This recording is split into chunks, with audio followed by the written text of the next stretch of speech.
Hello everyone, this is Broom from Jopar Intelligent Equipment Co. Limited. The model JP20 I'm interested in today is specially designed for broom handles. So from steel coils to the broom handles, how does this process differ from the traditional tool processing methods? Firstly, this part is the shell welding. This different from traditional one is that's use two different welding ways depending on materials.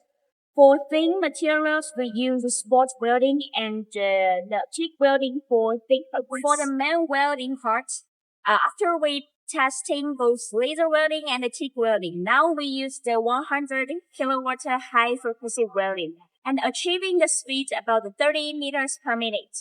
With the roll booster welds free from gas. Next, in the coating phase, we can coat the surface with different materials according to your requirements, such as the TP, OP, and also the colors, followed by the short pipe cutting to the final product. This is what we have the broom handles down.